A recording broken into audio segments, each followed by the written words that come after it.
Good morning, good afternoon, everyone. I'm Shashi Tripathi, chairman of our Global Pan IIT conference to be held in Long Beach, California from April 22nd through April 25th. I have a distinct honor to have with me Padmini Soni, part of our Road to IIT 2026 and Beyond conference and podcast. Before we start any further, I would love to ask Padmini. First of all, thank you, Padmini, for joining us. But if you can tell the world who Padmini is, love that. Thank you. Thank you so much for having me on this podcast and also for inviting me to this prestigious conference to be a speaker. I'm really excited and looking forward to it. So, I'm Padmini Soni, and I'm the founder of Rezonance AI. I've been in the technology space for over 25 years. I generally say that that's where I stop. Even 10 years from now, I'm going to say over 25 years. So, so Makes sense. I so yeah, so I have had the good fortune of being working with global teams and being both onshore and offshore. I've spent my time. I came here to study in the US, then went worked here, went back to India, worked there for 10 years, came back here. So I've had a sort of a global perspective on how corporate startups and all that work. And in my most recent stint here, I've been in the AI space for long before ChatGPT and responsible AI more recently, more from a personal journey. But I saw that there was a gap in the market where I'm at between AI adoption and what AI can do, AI potential. So that's why I started Resonance AI, which helps corporates with workshops and responsible AI adoption. So thank you for having me here, Shashi. Cool. No, thank you, Padmini. You have a great insights, especially around responsible AI. And we have a panel Hmm. in our conference talk about responsible AI, and Hmm. it's a fancy word, Padmini. I would love for you, for our audience, to break it down. What Hmm. does responsible AI means? So, AI, when you think of responsibility in AI, it starts with thinking of artificial intelligence with the human at the center. It starts with keeping the human in the center and working for the benefit of humankind. So it is not that we serve AI, but AI serves us. And as part of responsible AI, there are several pillars under which we operate to sort of understand and put a structure around it. So the AI that we develop has to be fair and inclusive, unbiased. Your data has to be private and secure. It has to be safe to use. There has to be accountability. I mean, you have to understand when if AI fails, there has to be someone who's a human who's accountable. It has to be reliable. These are probabilistic systems, but you want to make sure that your systems are reliable at the end of the day. It has to be sustainable. Sustainability is one of the other important pillars of responsible AI. So when you look at all of this, being supported for artificial intelligence, that's when you build a system that works for humankind and keeps the safety and security and the well-being of human at the center of it. So that's responsible No, AI. no, thank you, Padmini. So let's say I'm creating a AI solution, and there are many Mhm. players and many companies doing this. Mhm. Mhm. Is there any resource I can go look for? What are those pillars? How do I go start Sure. thinking about that into my solution? 100%. There are so many frameworks when you think of responsible AI. To start off with, we have the NIST framework, which is the National Institute of Standards and Technology. So they have their framework, which has all these pillars laid out. You have Microsoft has its own responsible AI framework, and most of them are very similar because the principles are pretty much the same.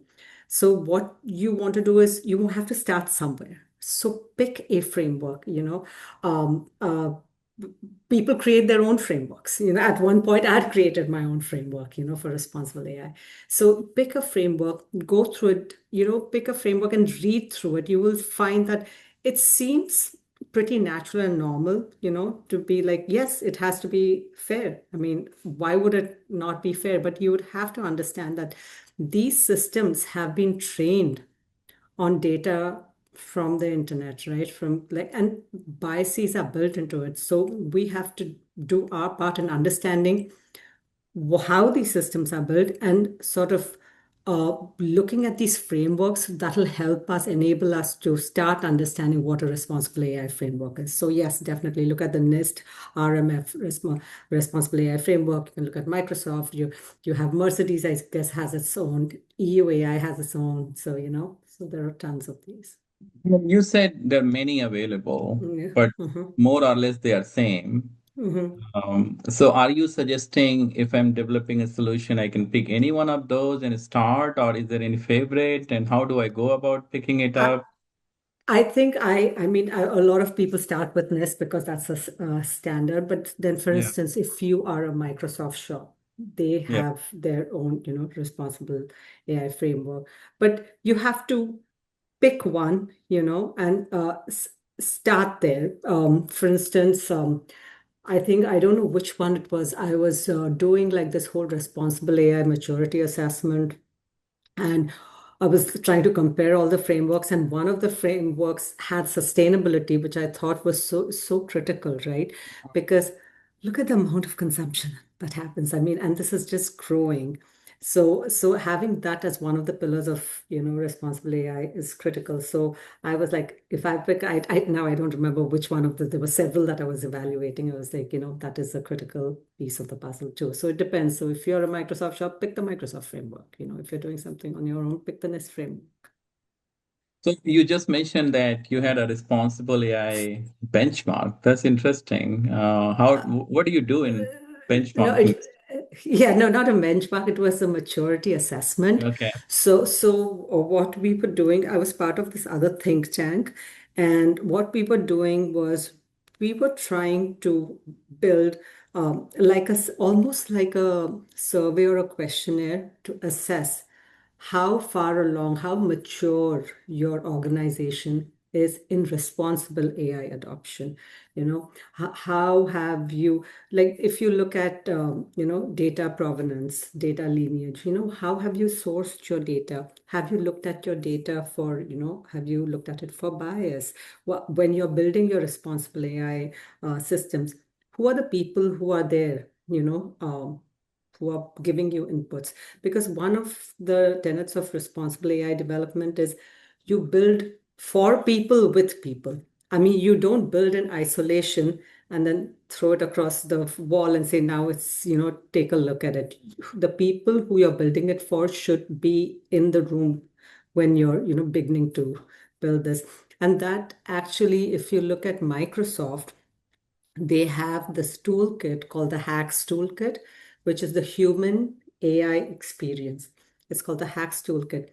And they have these 18 or 19 guidelines which talk about different phases of a response of an AI system. When you first start thinking about it, how you have to start who this AI system helps, but you have to also ask the question, who is it excluding?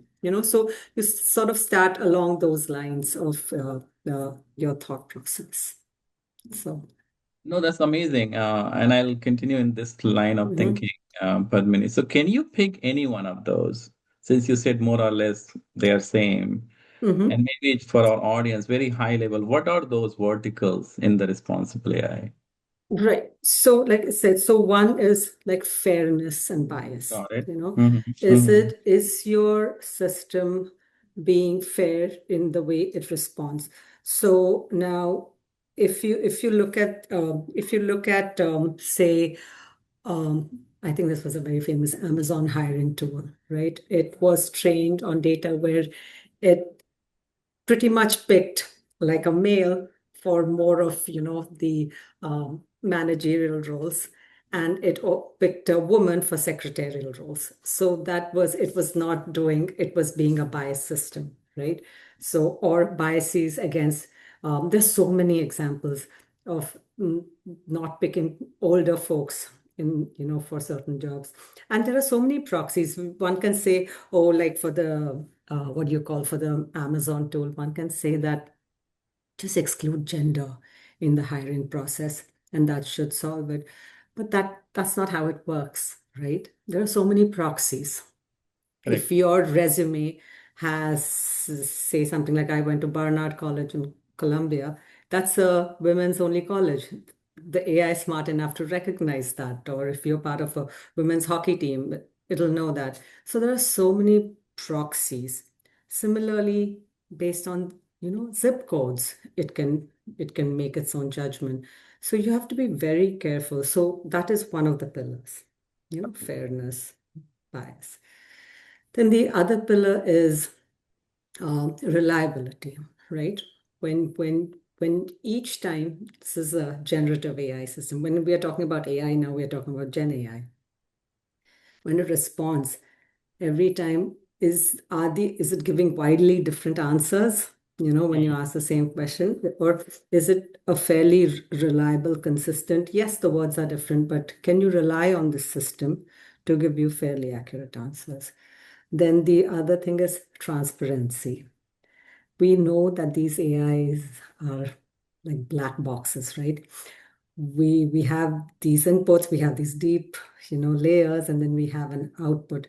But when we want to trace it back from an output back to what was it that, caused this decision to come about, we really can't tell. We can make interpretable systems, but those are like if you have like a decision tree, you know how it goes along, or you have like a linear regression, you can tell one from the other. But if you look at more complex systems, it's very hard to tell. So that is one of the pillars of responsible AI, to be able to add an explainability into the system, transparency. Then you have accountability. Accountability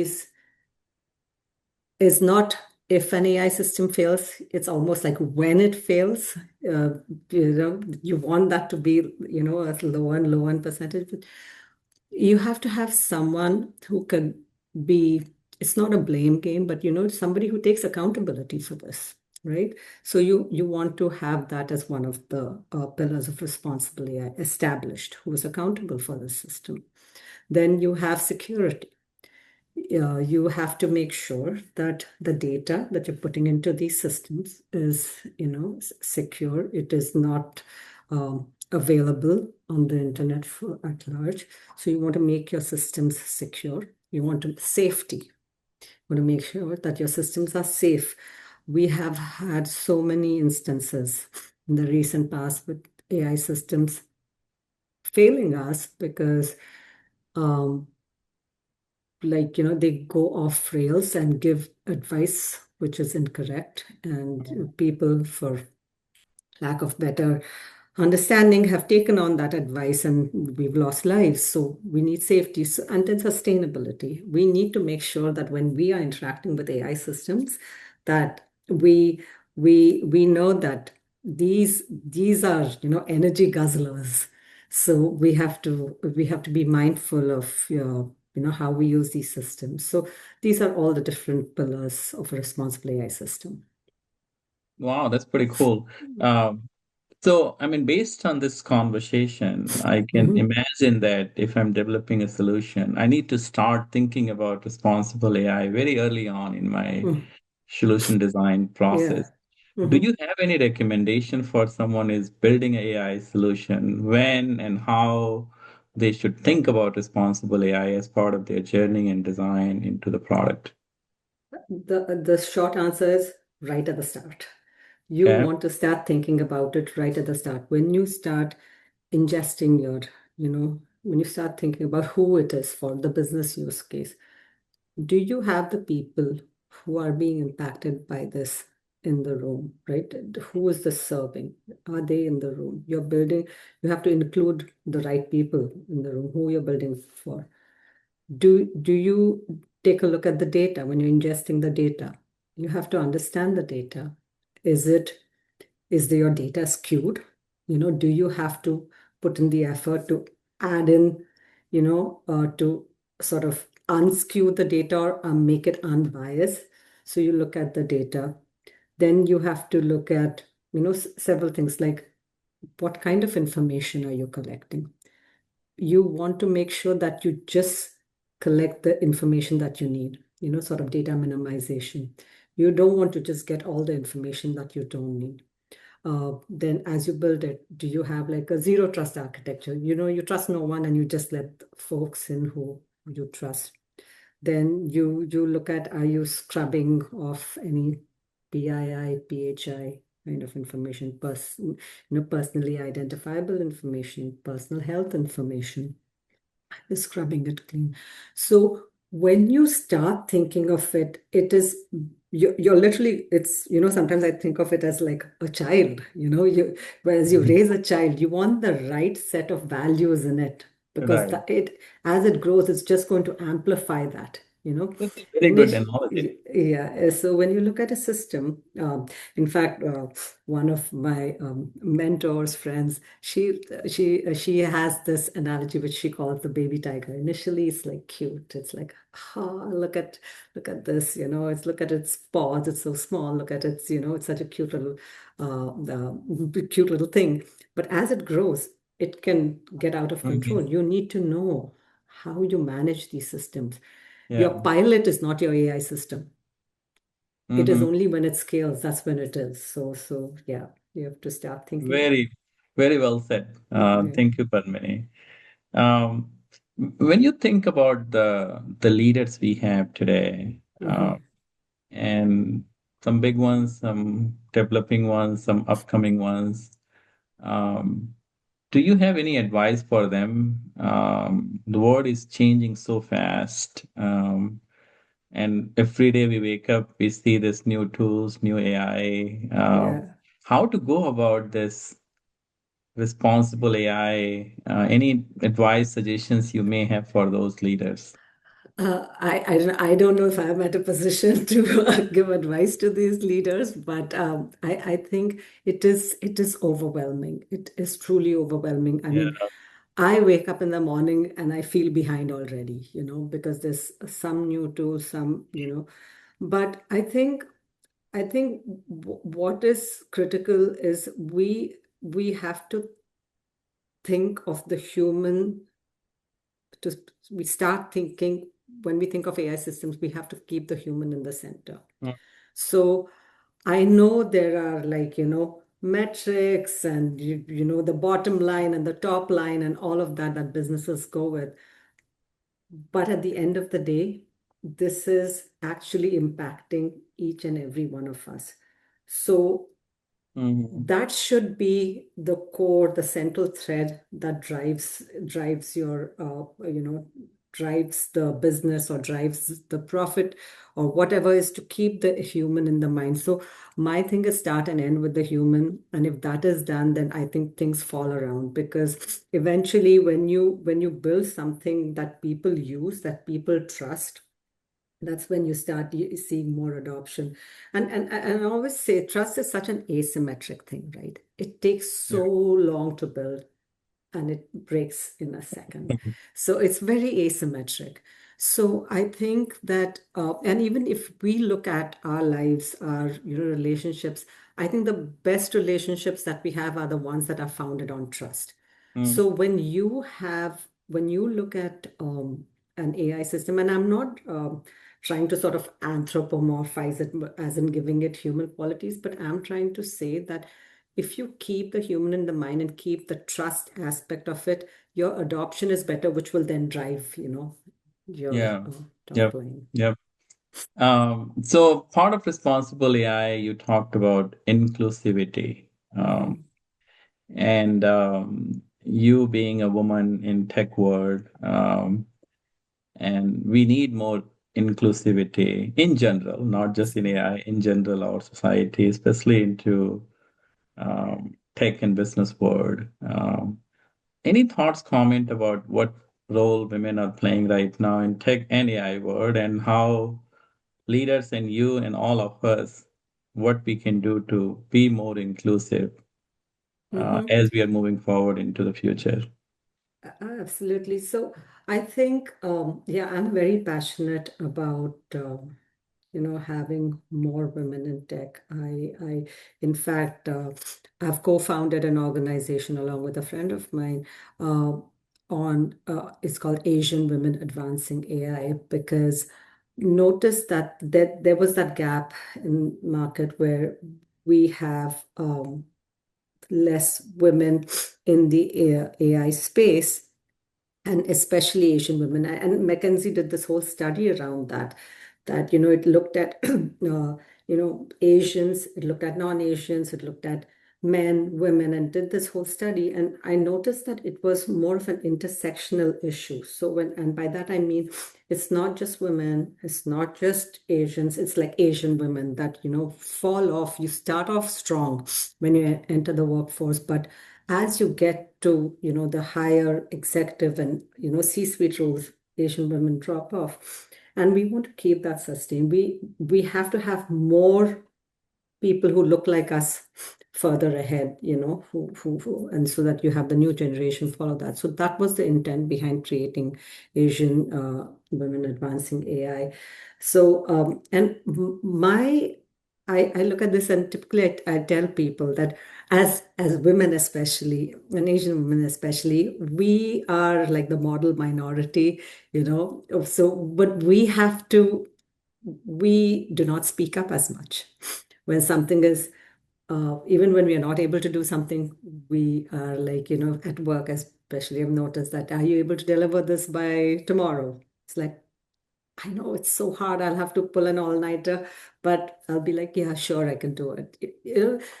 So that kind of being able to sort of protect ourselves is what I tell now. In my hindsight, I can tell women that, you have to be comfortable. You have to be comfortable in the space around you. The other thing is this whole thing called the imposter syndrome, where you feel that, oh, you don't fit in here. Like, no, you've tried to fit in here. Now let Yeah, the space around you fit itself around you. You yeah, are right where you are. You're correct where you are. You fit where you are. Now let the space around you fit itself. yeah, So, so, so the thing is, we have to be confident in what we are doing. We don't have to know all the answers before we start speaking. And I'll come to this other thing, which the term that I don't like much, AI expert, because there are no AI experts. But yeah, so we don't have to be an expert in everything to get to yeah, it. And also, I see that when you join meetings online, when you want to join sessions, turn on that camera, be seen, let people see you. yeah, Ask a question, be yeah, heard. You yeah. do that a few times, and you will feel comfortable in the space Correct. around you. So, yeah, so that is my, I mean, I can go on about No, that's a good women. advice. A great Yeah, advice, actually. yeah. Yeah. So So, some fireside questions. Favorite yeah. favorite AI app. Favorite, I mean, if we're calling ChatGPT an app, but more than that, Gamma. I love Gamma. Okay, what does it It's do? Gamma is it creates like websites, PDFs, and I mean power presentations, and I just love how well they have made it. You go from prompt to a PD presentation in a few minutes, and I just love how I can manage the whole thing, edit the whole thing. So yeah, I would say that's my favorite. Your favorite book. So when I started, there are a few I have, but one when I started was Unmasking AI by Dr. Joy Bulamni. And it was an eye-opener for me. It was around coded bias. I don't know if you had a chance to read that book. It is very interesting. And the genesis of the book is at MIT, Mm-hmm. where she was a student, and how the computer uh, she, as a Black woman, could not be seen by the computer, but the second she had a white mask on, it could immediately spot her face. Oh, So yeah, and that too, it was just by chance it happened. She thought she was going for a Halloween party, and she got this white mask, and that's where it all started. Very oh, interesting. And of course, then there is a book by Scaling AI Responsibly by Noel Russell, which is an amazing book too. Very cool. What is one tech trend you are excited about? So I am very passionate about this black box AI Uh-huh. interpretability.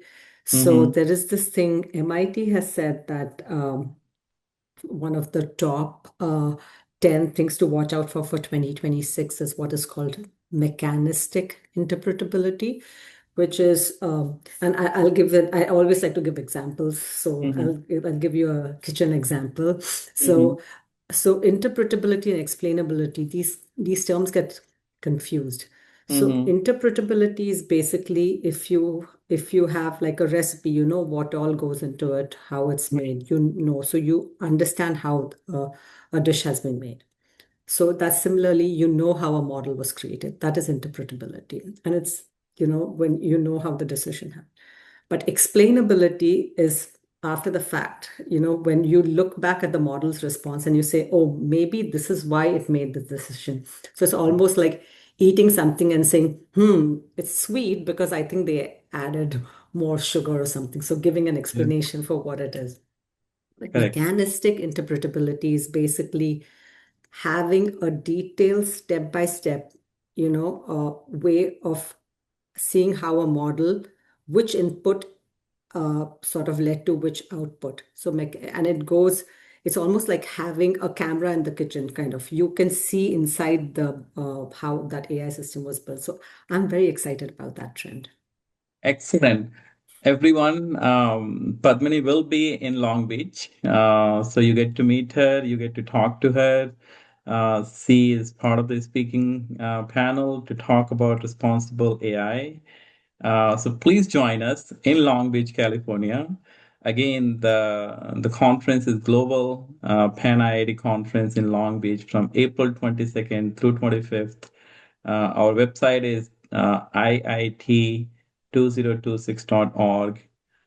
Please go there, register yourself, and join us in Long Beach. So, Padmini, thank you so much for having here, be part of. I learned a lot about Thank you, responsible AI. Shashi. So, thank you for educating us. Oh, thank you so much for having me. I'm excited to see you all in Long Beach. Thank you, Padmini. Have a wonderful day. You too. Bye. Thanks. Bye.